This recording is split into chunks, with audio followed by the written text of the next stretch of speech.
ನಮ್ಮ ಧರ್ಮ ಸಂಸ್ಕೃತಿಯಲ್ಲಿ ಅಂದರೆ ಕೇವಲ ಸನಾತನ ಧರ್ಮ ಅಂದರೆ ಹಿಂದೂ ಧರ್ಮ ಅಂತ ಅಲ್ಲ, ಮನುಷ್ಯರಿಗೆಲ್ಲರಿಗೂ ಕೂಡ ಹೇಳಿರತಕ್ಕಂತಹ ಧರ್ಮ. ಒಬ್ಬ ಮನುಷ್ಯ ಯಾವ ರೀತಿಯಾಗಿ ಬದುಕಬೇಕು, ನಮ್ಮ ಧರ್ಮ ಅನ್ನತಕ್ಕಂಥದ್ದು ಮತ ಅಲ್ಲ, ಇದು ಒಂದು ಜನರ ಜೀವನದ ಶೈಲಿ.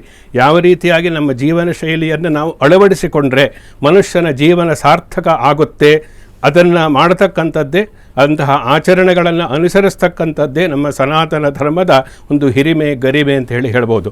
ಆದ್ದರಿಂದ ಯಾವುದೇ ಆಗಲಿ, ಯಾವುದೇ ಹಬ್ಬ ಮತ್ತು ಪರ್ವಕಾಲಗಳನ್ನು ಗುರುತಿಸಿ, ಅಂದರೆ ಯಾವ ಸಮಯದಲ್ಲಿ ಏನಂತ, ಇದೆಲ್ಲ ಕಾಲ ನಿರ್ಣಯ ಅಂತ ಹೇಳ್ತಾರೆ.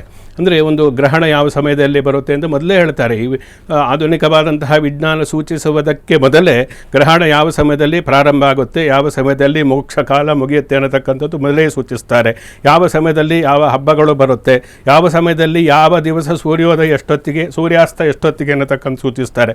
ಇದೆಲ್ಲ ಕಾಲದ ಮೇಲೆ ಅವಲಂಬಿತವಾಗಿರತಕ್ಕಂಥದ್ದು. ಹಾಗೆ ಅಕ್ಷಯ ತೃತೀಯ ದಿವಸವೂ ಕೂಡ ಕಾಲಕ್ಕೆ ವಿಶೇಷವಾದಂತಹ ಮಹತ್ವ ಅನ್ನತಕ್ಕಂಥದ್ದು ಇದೆ.